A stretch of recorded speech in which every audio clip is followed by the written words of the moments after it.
السلام علیکم۔ کالا جادو ایپیسوڈ 17۔ کیا بتائے کہاں کے سوار ہے؟ کیوں کوئی کہانی سنانا چاہتی ہو؟ بابو صاحب نے اکھڑ پن سے کہا۔ سنیے بابو صاحب، ٹکٹ نہیں ہے ہمارے پاس۔ آپ برائے کرم ہاں ٹکٹ بنانے میں مجھے کوئی اعتراض نہیں ہے۔ کہاں سے سوار ہوئے ہو خود بتا دو ایمانداری سے اور ٹکٹ بنوا لو، رقم ادا کر دو، ہمارا یہی کام ہے۔ ہمارے پاس رقم بھی نہیں ہے، میرے بجائے کوشل نے کہا، اور بابو صاحب نے سامنے کی ہوئی کاپی پیچھے کر لی اور گھٹتے ہوئے بولے، رقم بھی نہیں ہے، ٹکٹ بھی نہیں ہے، تو پھر بیگم صاحبہ ٹرین میں سفر کرنے کی کیا ضرورت تھی؟ تم وہی کرو بابو جو زیادہ سے زیادہ کر سکتے ہو، تم ہمیں پولیس کے حوالے کر دو۔ در حقیقت ہم اتنے ہی پریشان حال ہے کہ اگر تم ہمیں پولیس کی تحویل میں دے دو گے تو ہمیں زندگی کی مصیبتوں سے نجات مل جائے گی۔ ٹی ٹی ہم دونوں کی صورت دیکھتا رہا۔ میرا تو دم ہی نکل گیا پولیس کے نام سے۔ اگر واقعی ٹکٹ بابو صاحب نے ہمیں پولیس کے حوالے کر دیا تو کوشل کا تو کچھ نہیں بگڑے گا، لیکن میرا جو کچھ ہوگا وہ میں اچھی طرح جانتا تھا۔ بھلا ہندوستان کا کون سا گوشہ ہے جہاں کے پولیس اسٹیشنوں میں میرا ریکارڈ موجود نہ ہو؟ کئی انسانوں کا قاتل، ایک بدترین انسان، ایک مفلوج مظلوم۔ میں نے آنکھیں بند کر لی اور صابر ہو گیا۔ جو ہونا ہے اسے کون ٹال سکتا ہے؟ ٹی ٹی چند لمحات سوچتا رہا، پھر وہاں سے آگے بڑھ گیا۔ واپسی میں پلٹ کر اس نے پوچھا، تم جا کہاں رہے تھے؟ ہمیں الور جانا ہے، کوشل نے جواب دیا۔ اس نے عجیب سے انداز میں کہا اور پھر وہاں سے آگے بڑھ گیا۔ وہ کمپارٹمنٹ سے نکل گیا تھا۔ اس کے جانے بعد کوشل نے اطمینان کی گہری سانس لی اور کہنے لگی، پولیس اسٹیشن پہنچنے کے بعد میں اپنے پتا جی کا پتہ ان لوگوں کو بتا دوں گی اور اگر ممکن ہو سکا تو انہیں اطلاع بھی کرا دوں گی۔ تم بالکل فکر مت کرو، پتا جی معمولی آدمی نہیں ہے، وہ فوراً ہی ہمارے پاس پہنچیں گے اور ہمیں چھڑا کر لے جائیں گے۔ میں نے کوئی جواب نہیں دیا، میں تو صرف اپنے بارے میں سوچ رہا تھا۔ بے شک کوشل کا کہنا ایک طرح سے درست تھا، اس کے پتا جی بہت بڑے آدمی ہوں گے، وہ آئیں گے اور کوشل کو چھڑا کر لے جائیں گے، لیکن اگر مجھے کسی نے پہچان لیا تو پھر مجھے بھلا کون چھڑا سکے گا؟ خیر جو تقدیر میں ہے وہ تو بھگتنا ہی پڑے گا۔ میں زیادہ کیوں سوچوں اس بارے میں؟ چنانچہ خود بھی اطمینان سے بیٹھ گیا۔ صبح ہونے میں اب بہت زیادہ دیر نہیں رہی تھی، غالباً اس وقت 7 بجے تھے جب اچانک وہی ٹکٹ کلیکٹر صاحب آئے۔ ہم نے یہی سمجھا تھا کہ اب وہ ہمیں پولیس اسٹیشن لے جانے کی خوشخبری سنائیں گے، لیکن انہوں نے ایک پرچی ہمارے ہاتھ میں تھماتے ہوئے کہا، میں نے ٹکٹ بنا دیا ہے تم لوگوں کا اور پیسے اپنے پاس سے بھر دیے ہیں۔ ویسے کوشش کیا کرو کہ مصیبتوں سے بچنے کے لیے کوئی ایسا قدم نہ اٹھاؤ جس سے عزت پہ حرف آ جائے۔ جی آپ نے اپنے پاس سے پیسے بھر دیے ہیں؟ کیوں انسان نہیں ہوں کیا؟ میری ڈیوٹی ختم ہو رہی ہے، میں نہیں جانتا کہ دوسرا ٹکٹ چیکر تمہارے ساتھ کیا سلوک کرے گا۔ الور تک کا ٹکٹ بنا دیا ہے، مجھے یقین ہے کہ تم جھوٹے نہیں ہو۔ بہرحال میں نے تمہارے حصے کے پیسے بھر دیے اور یہ کوئی احسان نہیں ہے، انسان کو انسان کے کام آنا چاہیے۔ ٹکٹ چیکر آگے بڑھ گیا۔ میں عجیب سی نظروں سے اسے دیکھتا رہا، پھر میں نے پرچی پر نظر ڈالی اور کوشل نے آہستہ سے کہا، میں نے اس کا بیچ نمبر دیکھ لیا ہے، فکر مت کرو، جتنی رقم اس نے ہمارے ٹکٹ کے سلسلے میں بھری ہے اس سے 100 گنا زیادہ کر کے اسے یہ رقم واپس کرا دوں گی۔ میں عجیب سی نظروں سے کوشل کو دیکھنے لگا۔ جو احسان اس ٹکٹ چیکر نے مجھ پر کیا تھا اس کا تصور کوشل کر بھی نہیں سکتی تھی۔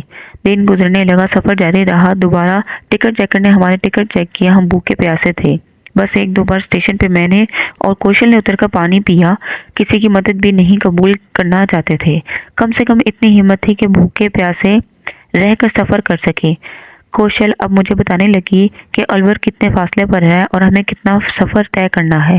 اس کے چہرے کی رونقیں واپس لوٹ آئی تھی، اس نے کئی بار محبت بڑی نگاہوں سے مجھے دیکھا تھا، میری احسان مند تھی، اور اب مجھ پر یقین ہو گیا تھا کہ میں نے اس کی بھرپور مدد کی ہے اور اسے نہ جانے کہاں کہاں رسوا ہونے سے بچا لیا۔ رات کے 8 بجے تھے اس وقت جب ریل الور کے اسٹیشن میں داخل ہوئے۔ اچھا خاصا اسٹیشن تھا، جدید پیمانے پر آراستہ، ہر طرح کی سہولتیں تھی۔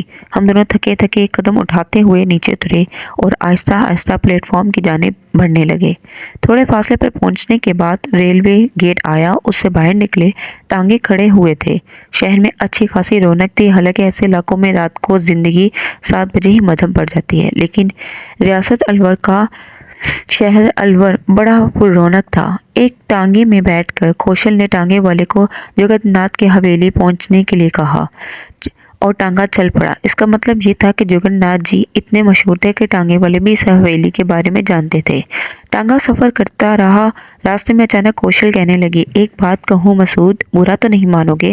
میں نے چونک کر کوشل کو دیکھا، عجیب سی التجا تھی اس کی آواز میں۔ کیا بات ہے کوشل؟ دیکھو بالکل برا مت ماننا، یہ میں مجبوری کی حالت میں کہہ رہی ہوں، بعد میں سب ٹھیک ہو جائے گا۔ کیا بات ہے؟ تم اپنا کوئی ہندو نام بتا دینا میرے گھر میں۔ کیوں؟ میں نے حیرانی سے کہا۔ بس فوری طور پر یہ کر لینا، اس کے بعد جو تمہارا من چاہے کرنا۔ بس کوئی بھی نام، جیسے پرکاش، جیسے چندر، جیسے کچھ اور کوئی بھی ایک نام۔ دیکھو میں بحالت مجبوری یہ کہہ رہی ہوں، ذرا تھوڑی سی غلط بات ہو جائے گی اگر تم نے فوراً ہی اپنے آپ کو مسلمان بتا دیا تو۔ مجھے یہیں اتار دو کوشل، میں تمہاری حویلی نہیں جانا چاہتا۔ تم کیا سمجھتی ہو مجھے تم سے کوئی لالچ ہے؟ مان گئی نا برا؟ ڈر رہی تھی اس بات سے۔ نام بدل دینے سے دھرم تو نہیں بدل جاتا، انسان تو سب انسان ہی ہوتے ہیں۔ میرا خیال ہے کوشل میں تمہارے ساتھ تمہاری حویلی نہیں جا سکوں گا۔ ارے ارے کیسی باتیں کر رہے ہو؟ اچھا چلو چھوڑو، تمہاری مرضی، میں خود سنبھال لوں گی، بس تم چپ ہی رہنا۔ مگر اب تم اپنے گھر آ گئی ہو، میں راستے میں ہی کہیں اتر جاتا ہوں۔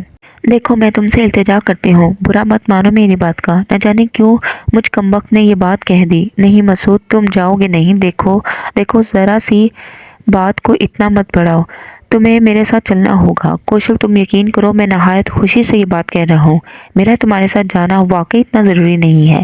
تم میرے ساتھ جاؤ گے ورنہ میں نہ جانے کیا کر ڈالوں گی۔ بتائی دیتی ہوں تمہیں، میں پاگل ہوں۔ عجیب لڑکی ہو، مگر میں اپنا نام تبدیل نہیں کر سکتا۔ کوشل تم نہیں جانتی مجھے میں نے جملہ ادھورا چھوڑ دیا۔ حقیقت تو یہی تھی کہ میں نے بڑی حفاظت کی تھی، بہت حفاظت کی تھی اپنے نام کی، ورنہ نہ جانے کیا سے کیا ہو جاتا۔ کوشل گردن جھکائے خاموش بیٹھ گئی تھی۔ ٹانگا کوئی 20 منٹ تک ہچکولے کھاتا رہا اور اس کے بعد ایک عظیم الشان اور خوبصورت حویلی کے سامنے رک گیا۔ حویلی کا بڑا سا پھاٹک دیکھ کر کوشل کی آنکھوں میں آنسو آ گئے تھے۔ وہ آہستہ سے نیچے اتری اور پھر دروازے کے پاس پہنچ کر دروازہ بجانے لگی۔ ایک آدمی نے چھوٹی کھڑکی کھولی تھی۔ کوشل نے اسے کہا، دھرمو چاچا ٹانگے والے کو پیسے دے دو۔ اس آدمی نے سر بری طرح گیٹ سے ٹکرایا اور اس نے پھٹی پھٹی آواز میں کہا، کوشل بٹیا اندر مت بھاگ جانا، ٹانگے والے کو پہلے پیسے دے دو۔ پیسے ہیں تمہارے پاس؟ کوشل بٹیا تم آ گئی؟ دھرمو نام کا آدمی باہر نکل آیا۔ وہ پھٹی پھٹی آنکھوں سے کوشل کو دیکھ رہا تھا۔ ہاں میں آ گئی ہوں دھرمو چاچا، تم ٹانگے والے کو پیسے دے دو۔ ہاں اچھا لے بھائی لے، سارے رکھ، بھاگ جا۔ مالک کوشل بٹیا آ گئی مالک۔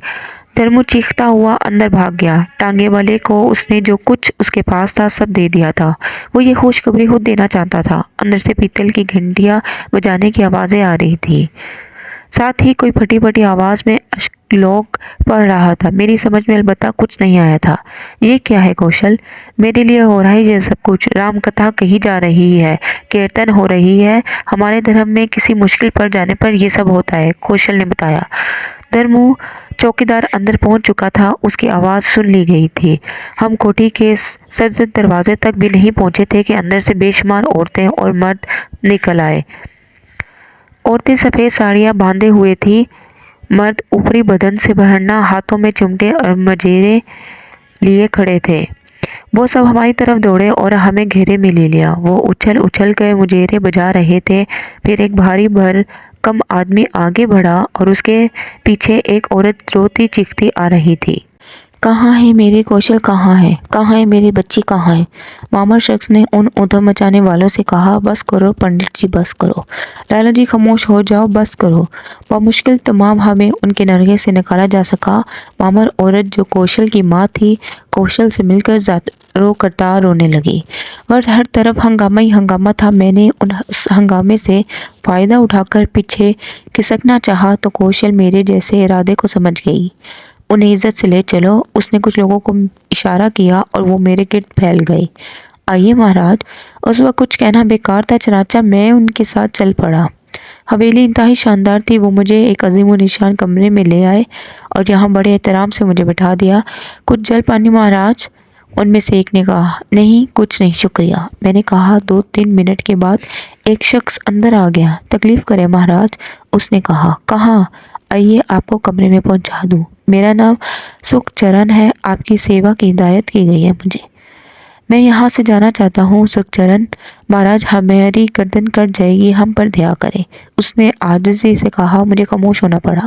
یہ شخص مجھے ایک راستہ کمرے میں لایا اور ایک طرف اشارہ کر کے بولا، وہ اشنان گھر ہے مہاراج، نہا لے، میں باہر ہوں، جب من چاہے آواز دے لیں۔ ٹھیک ہے، میں نے گہری سانس لے کر کہا اور باہر نکل گیا۔ اس کے جانے کے بعد میں نے کمرے پر نظر ڈالی۔ اس کی آرائش کا کیا کہنا، جدھر نظر اٹھتی دولت کے کھیت نظر آتے۔ پھر غسل خانے کی طرف بڑھا۔ پانی دیکھ کر میری کیفیت بھی ان بنجاروں سے مختلف نہیں ہوئی تھی۔ پانی کے نیچے بیٹھا تو اس وقت اٹھا جب تک بدن ٹھنڈا نہ ہو گیا، آنکھیں سرخ نہ ہو گئی۔ نشے کی سی کیفیت کا احساس ہو رہا تھا۔ جھومتا ہوا باہر نکلا اور قیمتی مسحری پر نظر دراز ہو گیا۔ باہر نہ جانے کیا کیا ہو رہا تھا، اس سے بے خبر تھا۔ نہ جانے کتنی دیر گزری تھی کہ دروازے پر دستک ہوئی اور پھر سکھچرن ناک پر کپڑا رکھے اندر آ گیا۔ یہ کریم خان ہے سرکار، آپ کے لیے کھانا لایا ہے۔ میں اٹھ کر بیٹھ گیا۔ سمجھ میں نہیں آیا تھا۔ نیا آنے والا قمیض پاجامے میں ملبوس ایک عمر رسیدہ آدمی تھا۔ چہرے پر داڑھی نظر آ رہی تھی۔ ہاتھ میں کچھ برتن تھے جو کپڑے میں بندھے ہوئے تھے۔ ایک ہاتھ میں پانی کی چھوٹی مٹکی اور گلاس تھا۔ سکھ رام اسی طرح ناک پر کپڑا رکھے باہر نکل آیا۔ حضور، کریم خان ہے ہمارا نام، نان بھائی ہے، سیٹھ صاحب کا آدمی ہمارے پاس آیا تھا، کہنے لگا ایک مسلمان کے لیے کھانا تیار کرو اور ساتھ لے چلو۔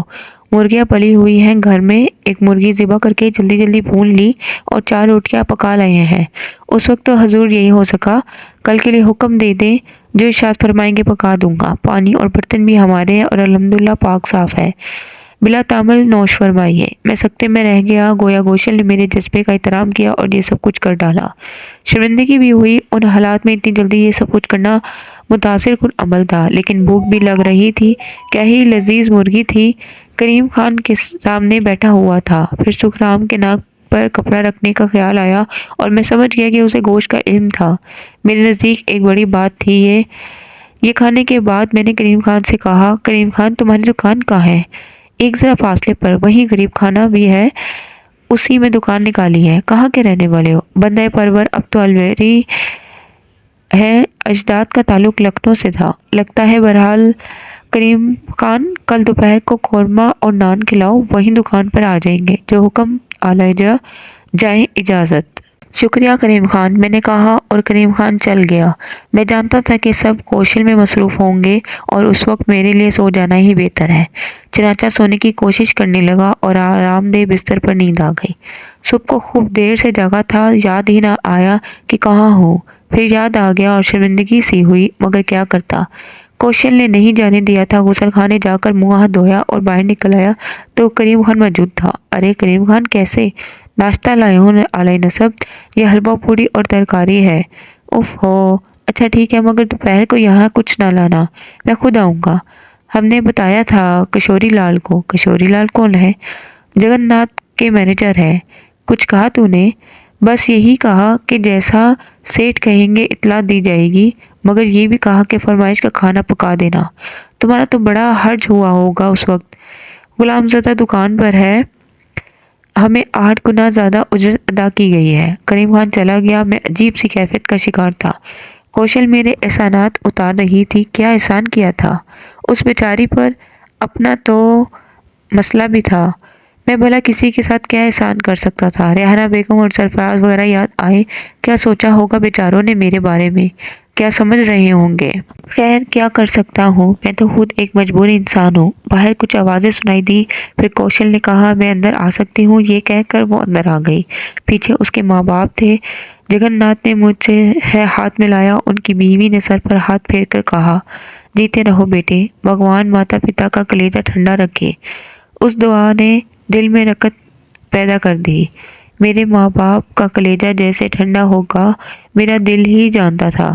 سب بیٹھ گئے۔ جگن ناتھ نے کہا، جو کچھ تم نے ہمارے لیے کیا ہے مسعود بیٹے، اس کا شکریہ ادا کرنا تمہاری توہین ہے۔ ایک پریوار کو بچایا ہے تم نے، ایک خاندان کی لاج بچائی ہے۔ کوشل نے ہمیں پوری کہانی سنا دی ہے۔ کرنے کو تو بہت کچھ کیا جا سکتا ہے، پورے ہندوستان میں ان بنجاروں کو تلاش کرایا جا سکتا ہے، مگر چھوڑ دیا یہ خیال بھگوان انہیں خود سزا دے گا۔ جی یہی بہتر ہے، میں نے کہا، تم سے ابھی تمہارے بارے میں ہم کچھ نہیں پوچھیں گے، ہمارے مہمان رہو، خوب آرام کر کے تھکن اتارو، اس کے بعد تم سے تمہارے بارے میں باتیں ہوں گی۔ جی میں نے کہا، کوئی ایسا کام تو نہیں الجھا ہوا جس کی وجہ سے کوئی پریشانی ہو؟ اپنی خیریت کی اطلاع کہیں بھجوانا چاہتے ہو؟ نہیں، میں نے ٹھنڈی سانس لے کر کہا۔ بس ٹھیک ہے، کوشل کے ذریعے میرا تعارف تو ہو چکا ہوگا۔ جو کچھ بھی ہوں تمہارا احسان مانتا ہوں، دین دھرم بڑی چیز ہے، اس کا خیال رکھا جاتا ہے، لیکن انسانیت کا محسن سب سے عظیم ہوتا ہے۔ تمہیں مہمان تو ہمارا رہنا ہوگا، مگر تمہارے لیے کھانا اور برتنوں کا اہتمام کریم خان کے حوالے کر دیا گیا ہے، اور وہ ایک کھرا مسلمان ہے۔ مجھے اس سلسلے میں سب سے زیادہ شرمندگی ہے، مگر ہمیں تمہارے عقائد کا احترام کر کے خوشی ہوتی ہے۔ ایک درخواست کروں گا، ضرور، کھانا میں کریم خان کے گھر جا کر کھا لیا کروں گا۔ کشوری لال نے بتایا تھا، اگر تم اس میں خوشی ہو تو ہمیں اعتراض نہیں، اور کوئی بات نہیں۔ شکریہ، اس وقت تک یہاں سے جانے کی بات نہ کرنا جب تک ہمارا دل نہ بھر جائے۔ میں تمہارا بڑا ہوں، اور اچھے لوگ بڑوں کی خواہش کا احترام کرتے ہیں۔ اس خواہش کو جوابی احسان نہ سمجھنا، بلکہ ہمارا پیار تصور کرنا۔ جی بہتر، بس اب چلیں گے، کوشل سے باتیں کرو۔ وہ دونوں اٹھ کر باہر نکل گئے۔ کوشل مسکراتی نظروں سے مجھے دیکھ رہی تھی۔ حلیہ ہی بدل گیا تھا ایک رات میں، چہرے پر شادابی اور آنکھوں میں زندگی لوٹ آئی تھی۔ جناب اعلیٰ، اس نے کہا، یہ بہت زیادہ ہے کوشل۔ ایک بات کہوں، یقین کر لو گے؟ کہو۔ تم کون ہو؟ میں نہیں جانتی، کن حالات کا شکار ہو مجھے نہیں معلوم۔ بتاؤ گے تو سن لوں گی، نہ بتانا چاہو تو اصرار نہیں کروں گی، مگر میرے دل میں تمہارے لیے بڑا پیار ہے۔ عورت کی آبرو ہی اس کا مان ہوتی ہے، اور آبرو کا رکھوالا اس کا سنسار۔ میں پڑھی لکھی اور آزاد خیال لڑکی ہوں، عشق نہیں کیا کسی سے، لیکن دل کسی کے پیار کی طلب سے خالی نہیں ہے۔ ہاں، ایک انتخاب تھا ذہن میں، تمہیں میری کمزوری سے فائدہ اٹھانے کا ہزار مواقع حاصل تھے، مگر تم نے ایک عورت کو زندگی بخشی، اس کی لاج، اس کی جان بچائی، ورنہ نہ جانے میرا کیا ہوتا۔ یہ عورت تمہارا احسان مانتی ہے۔ اگر تم میرے دھرم کے ہوتے تو شاید تم میرے جیون کے مرد ہوتے، مگر تم دھرم کے پکے ہو، اور میں بھی اپنا دھرم نہیں چھوڑ سکتی، اس لیے ہمارے بیچ یہ رشتہ قائم نہیں ہو سکتا۔ ایک عورت کی حیثیت سے میں تمہیں کیا دوں؟ میرا منہ حیرت سے کھل گیا، میں نے تھوک نگلا اور اسے دیکھنے لگا۔ کچھ دیر کے بعد پھر وہ بولی، فیصلہ کرنے دو گے؟ پتہ نہیں کیا کہہ رہی ہو، میں نے بامشکل کہا۔ اس وقت جب بھیڑیوں کے بیچ تھی، تم نے اپنا سینہ کھول دیا تھا۔ آج محفوظ ہوں تو تمہیں کچھ دینا چاہتی ہوں۔ کیا؟ ایک رشتہ، ایک مان۔ تم جذباتی ہو رہی ہو کوشل۔ ہاں، ہو رہی ہوں، کیونکہ جذبات زندگی کی علامت ہوتے ہیں۔ غیر جذباتی لوگوں کو بھی تم زندہ سمجھتے ہو؟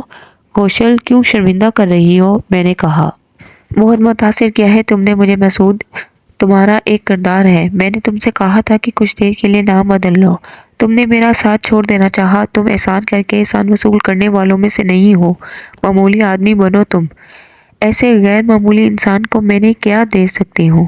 کوشل، چھوڑو بھی، تم نے بھی تو مجھے خوب شرمندہ کیا ہے، میرے کھانے کے لیے اہتمام کیا، اور وہ بھی ایسے وقت جب سب تمہارے لوگ تمہارے لیے دیوانے ہو رہے تھے۔ ذکر مت کرو اتنی چھوٹی باتوں کا، میں تم پر نچھاور ہونا چاہتی ہوں، بس یہ میری آرزو ہے۔ مجھے ایک عورت کی حیثیت سے مانگنا چاہتے ہو، مانگ لو، میں تمہاری ہر خوشی اپنی خوشی سے پوری کروں گی۔ ارے ارے، پاگل ہو گئی ہو کیا؟ کیا ہو گیا تمہیں؟ میں بکھلا کر بولا۔ آکاش بن گئے ہو تم میرے لیے، دھرتی ہو میں تمہارے سامنے۔ بولو مسعود، میں حاضر ہوں، یا پھر میرا فیصلہ مان لو۔ کیا فیصلہ ہے تمہارا؟ راکھی باندھوں گی تمہیں، بھائی بنا لوں گی اپنا۔ دھرم سارے رشتے کے آڑے آتا ہے، بہن بھائی کے رشتے کو نہیں کاٹ سکتا۔ تمہیں ہمایوں بادشاہ یاد ہوگا، ایک ہندو رانی کو بہن بنا کر اس نے کول نبھایا تھا۔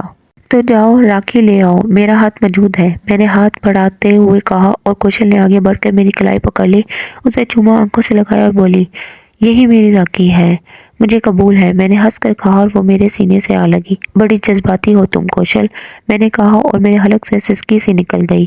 شمع یاد آ گئی تھی۔ کوشل خود پاگل ہو رہی تھی، اس نے میری کیفیت کو محسوس کیا۔ رفتہ رفتہ وہ سنبھل گئی اور پھر شرمندہ نظر آنے لگی۔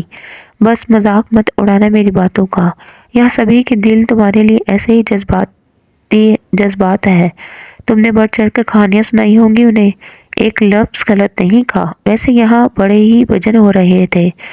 ایک اور کام بھی ہوا۔ کیا؟ اتفاق سے سنت گیانی الور آ گئے تھے، پتا جی کے بڑے پرانے جاننے والے ہیں، بڑے میاں ہیں، ان کے بہت سے چمتکار میں نے اپنی آنکھوں سے دیکھے ہیں۔ وہ ہانڈی یاد ہے تمہیں مٹ؟ میں نے کہا ہاں، وہ بنجاروں نے ہمارے لیے نہیں بھیجی تھی بلکہ گیانی مہاراج نے اڑائی تھی ہمارے دشمنوں کو مارنے کے لیے، اور اس کے تو تم بھی گواہ ہو کہ وہ سسرے مر گئے تھے۔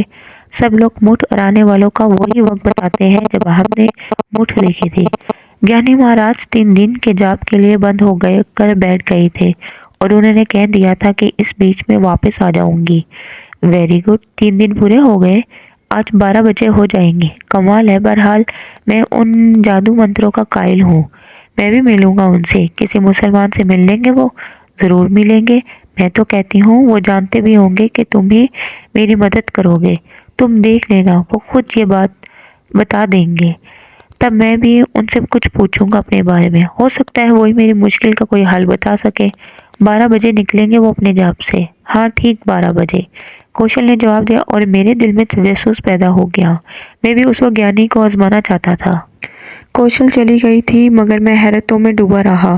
وہ سنت گیانی میرے لیے حیران کن تھے جنہوں نے جاب کر کے کوشل کو اس مصیبت سے نکالا تھا۔ حالانکہ میں نے کوشل کے لیے جان کی بازی لگا دی تھی، ان بنجاروں کو دھوکہ دینے کے لیے بہترین منصوبہ بنایا تھا جس میں کوئی معمولی سی لرزش میری زندگی کا خاتمہ کر سکتی تھی، لیکن سنت گیانی ویسے چند باتیں تسلیم کرنی پڑتی تھی، مثلاً جمنے کا میرے منصوبے پر تیار ہو جانا، میری خواہش کے مطابق میرے لیے گاڑی مہیا کرنا، اور پھر وہ ہانڈی، اللہ ہی بہتر جانتا ہے۔ 12 بج کے میں کمرے سے باہر آیا، سارے ملازم بھاگے بھاگے پھر رہے تھے، عجیب دھما چوکری مچی ہوئی تھی۔ ارے رکو، میں نے ایک ملازم کو روکا۔ جی سرکار، کوشل دیوی کہاں ہے؟ گیانی مہاراج کے کمرے میں۔ ہاں مہاراج، ٹھیک 12 بجے سب وہاں موجود تھے۔ انہوں نے اندر سے رمبھو کو آواز دی تھی۔ رمبھو کو؟ ہاں سرکار، رمبھو ہی اس وقت وہاں موجود تھا، حالانکہ الگ الگ نوکر وہاں رہتے تھے مگر گیانی مہاراج جانتے تھے کہ اس وقت رمبھو وہاں موجود ہے۔ کہنے لگے، رمبھو، کوشل کو اندر بھیج دو۔ رادھے کرشن، رادھے کرشن۔ مہاراج یہ بھی جانتے تھے کہ کوشل دیوی آ گئی ہے، اتنا ہی یقین تھا انہیں۔ شربت کا گلاس لے کر کوشل دیوی ہی اندر گئی تھی۔ پھر کیا ہوا؟ میں نے کہا، ابھی بڑے سرکار کو اندر بلایا گیا ہے، ذرا مجھے بھی وہاں پہنچا دو۔ وہ سامنے سے بائیں طرف مڑ جائیں، سامنے لوگ کھڑے نظر آ جائیں گے، ملازم نے کہا، اور میں آگے بڑھ گیا۔ یہاں مجھے عزت دی گئی جا رہی تھی، بہت سے لوگ وہاں موجود تھے، مجھے انہوں نے جگہ دی۔ اسی وقت ایک ملازم اندر سے باہر آیا، اس نے مجھے دیکھتے ہوئے کہا، صاحب آپ کو گیانی مہاراج بلا رہے ہیں۔ میں اچنبھے میں رہ گیا۔ جی مہاراج، اچانک بولے رمبھو، باہر مسعود آ گیا ہے، اسے اندر بلاؤ۔ آئیے مہاراج، وہ بولا، اور میں لڑکھڑاتے قدموں سے اندر داخل ہو گیا۔ گیانی مہاراج زمین پر مگ چھالا بچھائے بیٹھے تھے، ان کے سامنے جگن ناتھ جی، ان کی دھرم پتنی اور کوشل دو زانوں بیٹھے تھے۔ ان کے چہرے پر عقیدت نظر آ رہی تھی مگر گیانی مہاراج کے چہرے پر نگاہ پڑتے ہی میرے بدن کو کرنٹ لگا تھا۔ وہ بھوریا چرن تھا، لمبے لمبے بال شانوں پر بکھرائے ہوئے، اوپری بدن سے برہنہ اپنی تمام تر خباثتوں کے ساتھ۔ جے بھورنا مچنڈا، جے شو شمبھو۔ آ بالک، تیرے سر پر ہاتھ رکھو۔ آگے آ۔ میں اپنی جگہ کھڑا رہا، خود کو سنبھالنے کی کوشش کر رہا تھا۔ مسعود بھیا، گیانی مہاراج بلا رہے ہیں، کوشل نے کہا۔ میں دل میں نفرت کا طوفان لیے 2 قدم آگے بڑھ گیا۔ جے مچنڈا، جے شمبھو۔ بھوریا چرن نے ہاتھ بلند کیا تاکہ میرے سر پر ہاتھ پھیرے، لیکن میں سیدھا کھڑا رہا تھا۔ میں نے طنزیہ لہجے میں کہا، تو کیا سمجھتے ہے بھوریا، میں تیرے سامنے سر جھکاؤں گا؟ سب چونک پڑے تھے۔ کوشل گھبرا کر بولی، مسعود بھیا، یہ گیانی مہاراج ہے۔ بھوریا چرن ہنسنے کا لگا تھا۔ رہنے دو کوشل، اس سے ہماری پرانی یاری ہے، ہمارے اس کے بیچ یہ چلتا ہے۔ آپ انہیں جانتے ہیں مہاراج؟ جگن ناتھ نے پوچھا۔ اچھی طرح، یہ بھی ہمیں جانتے ہیں۔ بیٹھ تو جا لڑکے، تجھ سے کچھ باتیں کریں گے۔ ٹھیک ہے، سر نہ جھکا ہمارے سامنے۔ سب کے سامنے بھوریا چرن، میں نے کہا۔ ہاں، جو باتیں کریں گے وہ سب کے سامنے کی جا سکتی ہے۔ تو نے مجھے بیٹھنے کے لیے کہا ہے بھوریا چرن، اس لیے نہیں بیٹھوں گا۔ بول، کیا کہنا چاہتا ہے؟ میں نے نفرت بھرے لہجے میں کہا۔ جگن ناتھ میرے انداز سے بے چین ہو رہا تھا۔ وہ تو سنت گیانی سے بڑی عقیدت رکھتا تھا، اور یہ حقیقت بھی تھی کہ سنت گیانی نے اس کے لیے جو کچھ کیا تھا بڑی بات تھی، لیکن میں اپنی نفرت کو کیسے روک سکتا تھا؟ ان لوگوں کو کیا معلوم تھا کہ بھوریا چرن نے مجھے انسانوں کی زندگی سے کتنا دور کر دیا ہے؟ مگر بھوریا چرن کی پیشانی پر کوئی شکن نہیں تھی، اس نے کہا مت بیٹھ، مگر باولے تو ہمیشہ یہ بات بھول جاتا ہے، ہم نے قدم قدم پر تیری حفاظت کی ہے، تیرا خیال کیا ہے، کیا تو ان جلتے پتھروں میں کتے کی موت نہ مر جاتا، آسمان کی دھوپ تجھے جلا کر بھسم نہ کر دیتی؟ یہ ہم ہی تو تھے جس نے بنجاروں کے من میں تیرے لیے دیا ڈالی اور انہوں نے تجھے برداشت کیا، ورنہ یہ بنجارے پتھر دل ہوتے ہیں، ہر طرح کے کام کر لیتے ہیں، یہ بھلا کسی کو اپنے بیچ آنے دیتے؟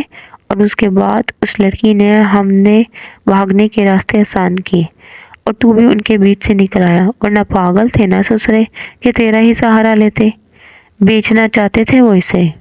کیوں رے کوشل، جھوٹ کہہ رہے ہیں ہم، اسی لیے انہوں نے تجھے اغوا کیا تھا کہ تیرا سودا کرے، تو پاگل بن گئی تھی، ٹھیک ہے، مگر ایک لڑکی پاگل بھی تو بیچی جا سکتی ہے، وہ لوگ تجھ پر تشدد کر کے یہ قبول کرا سکتے تھے تجھ سے کہ تو پاگل نہیں ہے، مگر ہم نے ان کے دماغ الٹ دیے تھے اور انہیں اس بات پر کے لیے مجبور کر دیا تھا کہ وہ اس باولے کا سہارا لے، ہم نے سوچا چلو ایک پنت دو کاج ہو جائے، تو بھی بچ جائے اور کوشل بھی تیرے ساتھ جہاں پہنچ جائے، ہانڈی نہ مارتے سسروں پر تو وہ سیدھے تیرے پاس پہنچتے، ایسے پہاڑ سے گر کر جان نہ جاتی ان کی، سمجھ رہا ہے تو؟ بوریا چند نے اس طرح یہ ساری باتیں کہی جیسے اس کی آنکھیں پورا منظر دیکھتی رہی ہو، اس کا دماغ ان کے دماغوں کی ساری باتیں سمجھتا رہا ہو، یہ بلا شبہ اس کی ناپاک قوتوں کا کمال تھا، لیکن کالے جادو کی یہ قوتیں بارہا میرے سامنے آ چکی تھی اور میں ان سے ناواقف نہیں تھا۔ بوریا چرن نے جو کچھ کہا تھا اس سے مجھے خانہ بدوشوں کے جنگل سے نکل آنے کا موقع ضرور ملا تھا، لیکن کیا دھرا بھی تو اسی کمبخت کا تھا۔ میں نے کہا ساری باتیں اپنی جگہ ہے بوریا چرن، مگر میرے تیرے درمیان جو چکر چل رہا ہے میں اس میں اتنا ہی اٹل ہوں جتنا پہلے دن تھا۔ بوریا چرن سپاٹ آنکھوں سے میرا جائزہ لیتا رہا، پھر بولا میں بھی تجھے بتا چکا ہوں بالک، جتنا تو مجبور ہے اتنا میں بھی مجبور ہوں، میرا کام تجھ سے ہی ہوگا اور میں تجھے چھوڑ نہیں سکتا۔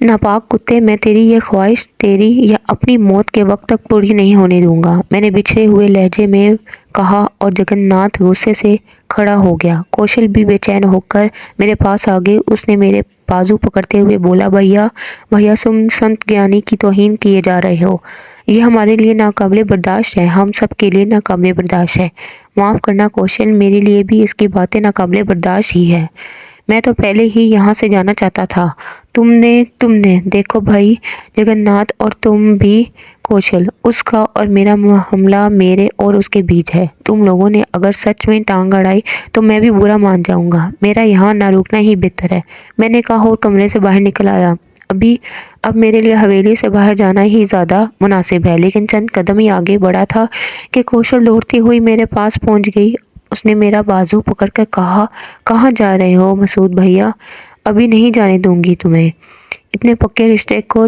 ایسے توڑ رہے ہو، کوشل مجھے مجبور مت کرو، وہ وقت دور نہیں ہے جب تم مجھے خود دھکے دے کر باہر نکالو گے، مجھے عزت سے یہاں سے چلے جانے دو، اب بات دوسری ہو گئی ہے۔ کیسی باتیں کرتے ہو مسعود بھیا، تم نے میرا جیون بچایا ہے، میری آبرو بچائی ہے، میں نے تمہیں اپنا بھائی کہا ہے، اس کے بعد یہ کیسے ہو سکتا ہے، تم اپنے کمرے میں جاؤ، تمہیں میری سوگن ہے بھیا، میرے بڑے مان سے میں نے تمہیں اپنی قسم دلائی ہے، ابھی یہاں سے جانے کی بات نہ کرو، تم جانا چاہو گے تو ہم روکیں گے تو نہیں، مگر ایسے نہیں، ابھی نہیں، جو باتیں تمہارے اور گیانی جی کے بیچ ہوئی ہیں ان پر میں اور پتا جی خود حیران ہیں، ہم ذرا سنت گیانی مہاراج سے کچھ باتیں کر لیں، اندر جاؤ بھیا، قسم دلائی ہے میں نے، بتا دو مجھے مان رکھو گے میرا، تمہاری ضد ہے کوشل، ورنہ جو میں نے کہا ہے وہ وقت آنے میں زیادہ دیر نہیں ہے، میں نے گردن جھٹک کر کہا اور اپنے کمرے کی جانب چل پڑا۔ کوشل مطمئن ہو کر بوریا چرن کی طرف چلی گئی تھی، کمرے میں آ کر اس شیطان جادو کے بارے میں سوچنے لگا، کمبخت واقعی ناقابل شکست قوتوں کا مالک ہے، جو کچھ اس نے بتایا اس کا ثبوت جا بجا موجود تھا، لیکن وہ مجھے تسخیر نہیں کر سکتا تھا، کچھ بھی ہو جائے بوریا چرن، تو کہیں بھی میرے راستے میں آئے تجھ پر لعنت ہی بھیجتا رہوں گا۔ چلو ٹھیک ہے کوشل کہہ رہی ہے تو تھوڑا وقت اور سہی، میں نے دل میں سوچا اور پھر دوپہر کو کریم خان کی طرف چل پڑا۔ کریم خان اپنی دکان پر اپنے کام میں مصروف تھا، اچھا آدمی تھا، مجھے دیکھ کر خوش ہو گیا اور اندر بیٹھنے کی پیشکش کی، اس کے چھوٹے سے جھونپڑے نما ہوٹل میں بیٹھ کر میں نے دوپہر کا کھانا کھایا، کریم خان اپنے گاہکوں کا نپٹا کر میرے پاس آ بیٹھا تھا۔ کچھ سمجھ میں نہیں آیا بھیا، آخر آپ نے قیام کیوں کیا؟ اگر یہاں الور میں رہنا تھا تو کہیں اور بھی بہت سی جگہ ہے۔ ایک مسلمان کا ہندو کے گھر رہنا بڑا عجیب سا لگتا ہے۔ معاف کیجیے گا، میں کسی غرض سے کوئی بات نہیں کہہ رہا، بس یوں ہی ذرا سی ذہن میں کریت پیدا ہو گئی تھی۔ بہت جلد یہاں سے چلا جاؤں گا کریم خان صاحب، آپ مطمئن رہیں۔ نہیں نہیں، اچھا خیر چھوڑیے، آپ کا ذاتی مسئلہ ہے۔ مجھے یہ بتائیے کہ شام کو کیا کھانا پسند کریں گے؟ جو کچھ بھی آپ کھا لیں گے خان صاحب، بس ابھی اس سلسلے میں کوئی بات کرنے کی ضرورت نہیں۔ صرف بھائی پکا رہے ہیں بکری کے لیے، آپ کے لیے، دیکھیے گا کیا لذیذ پکاتے ہیں۔ آپ بھی کیا یاد کریں گے؟ جی، میں نے کہا۔ کھانے وغیرہ سے فراغت کے بعد ایک بار پھر حویلی چل پڑا۔ جی تو یہی چاہ رہا تھا کہ یہاں سے چلا جاؤں، لیکن بس کچھ اخلاقی پابندیاں لگ گئی تھی۔ کوشل کو سمجھا بجھا کر اس بات پر آمادہ کر لوں گا اور اس کے بعد کسی اور خطے سے ایک تھوڑا سا وقت مجھے دو گے؟ کیوں نہیں جگت ناتھ جی، آؤ میرے ساتھ۔ وہ مجھے اپنے ساتھ لیے ہوئے اپنے کمرے میں پہنچ گئے، بیٹھنے کے لیے کہا اور پھر بولے، دراصل بات بس اتنی ہے مسعود کہ ہم سنت گیانی سے بڑی عقیدت رکھتے ہیں۔ ہمارے بڑے بڑے مشکل وقت میں کام آئے ہیں۔ انہوں نے اپنے جنتر منتروں سے ہمارے بہت سے بگڑے کام بنائے ہیں۔ انہوں نے بے شک ہمیں منع کر دیا ہے، مگر ہمارے من میں یہ کریت پیدا ہو گئی ہے کہ تمہارے اور ان کے بیچ ایسا کون سا چکر ہے؟ جگت ناتھ جی، میں آپ لوگوں کا بڑا احترام کرتا ہوں۔ ایک چھوٹا سا کام میرے ذریعے ہوا ہے اور اب یہ بات ثابت ہو گئی ہے کہ میں اس کام میں صرف ایک ذریعہ بنا تھا۔ اصل قید سنت گیانی کا تھا۔ میرے اور ان کے درمیان کیا چکر ہے، آپ کا پوچھنا مناسب نہیں ہوگا۔ نہ ہی وہ یہ چاہیں گے کہ آپ کو تفصیل بتائیں، اور نہ ہی میں یہ پسند کروں گا۔ میں یہ چاہتا ہوں جگت ناتھ جی، کیا مجھے اجازت دے دیں؟ کوشل سادہ لو لڑکی ہے، وہی کہا ہے اس نے مجھے۔ میری بھی ایک بہن ہے جو مجھ سے بچھڑ گئی ہے۔ بہن کے رشتے نے میرے پاؤں میں زنجیر ڈال دی تھی، ورنہ ایک چھوٹے سے احسان کا اتنا بڑا صلہ وصول کرنے کے لیے میں یہاں نہ رک جاتا۔ سنت گیانی کے اور میرے مسئلے آپ رہنے دیں، اگر پتہ چل گیا تو آپ کو نقصان پہنچے گا۔ یقین آئے تو یہ بات سنت گیانی سے پوچھ لیجیے۔ بھائی بڑا پریشان ہو گیا ہوں میں۔ بہرحال بقول تم ذریعہ ہی صحیح، لیکن مجھے میری بیٹی کا منہ تم نے دکھایا ہے۔ سنت جی نے میرے اوپر ہمیشہ کی طرح احسان کیا ہے۔ میں یہ بات اس لیے پوچھ رہا تھا کہ اگر کوئی ایسی چھوٹی موٹی بات ہو تو میں اسے ختم کرانے کا ذریعہ بن جاؤں۔ بہرحال تمہاری مرضی۔ جگت ناتھ جی سے رخصت ہو کر میں اپنے کمرے میں آ گیا۔ ذہن پریشان تھا، خواہ مخواہ کی اخلاقی بندشیں باندھ لی تھی اپنے پیروں میں، ورنہ نہ کوشل میری بہن تھی، نہ اس ہندو گھرانے سے میرا کوئی واسطہ۔ نہ جانے کتنا وقت گزر گیا، پھر دروازے پر دستک کی اور کوشل اندر آ گئی۔ عجیب سا چہرہ ہو رہا تھا اس کا، بڑا حسرت بھرا انداز تھا۔ میرے سامنے آ کر بیٹھ گئی۔ کوشل، ہاں مسعود بھیا، کچھ کہنا چاہتی ہوں تم سے۔ کیا کوشل؟ بھیا گیانی جی اگر تم سے کچھ چاہتے ہیں تو ان کی بات مان لو، جو کام وہ کہہ رہے ہیں کر دو بھیا۔ میں بڑی امید سے آئی ہوں تمہارے پاس۔ سمجھتی نہیں ہو کوشل، میری زندگی برباد ہو گئی ہے، سب کچھ داؤ پر لگا دیا ہے میں نے اس سلسلے میں۔ اگر اس گیانی نے تمہیں کچھ تفصیل بتائی ہے تو تمہیں خود علم ہو گیا ہوگا۔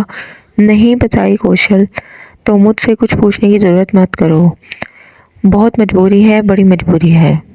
مگر میں چاہتی ہوں کہ تمہارے اور گیانی جی کے بیچ سمجھوتا ہو جائے۔ بچوں کی ایسی باتیں مت کرو کوشل، خدا کے لیے مجھ سے کوئی ایسی بات مت کہو کہ مجھے انکار کر کے شرمندگی ہو۔ بہن کی ایک اتنی سی بات نہیں مان سکتے؟ پستول ہوگا تمہارے پاس؟ لاؤ اور گولی مار دو۔ لکھ کر دے دیتا ہوں کہ خودکشی کی ہے، بس اپنا خون دے سکتا ہوں تمہیں، لیکن یہ نہیں کر سکتا جو بھوریا چرن کہتا ہے۔ آخر ایسی کون سی بات ہے؟ یہ بھی تم اسی سے پوچھو کوشل۔ کوئی ایسی بات ممکن نہیں ہو سکتی بھیا جس سے نہیں، میں معافی چاہتا ہوں، میری اتنی سی بات نہیں مانو گے؟ جو کچھ میں تم سے کہہ چکا ہوں کوشل، اس کے بعد تو میرے پاس کچھ کہنے کے لیے باقی نہیں ہے، میں نے کہا۔ اور کوشل کا چہرہ اتر گیا، وہ خاموشی سے مجھے دیکھتی رہی، پھر اس نے آہستہ سے کہا، ایسے ہی کہہ کر چلی آئی تھی گیانی جی سے کہ جو کام وہ نہیں کر سکے میں کر دکھاؤں گی۔ مجھے افسوس ہے کہ لیکن وہ میری پوری بات سنے بغیر باہر نکل گئی۔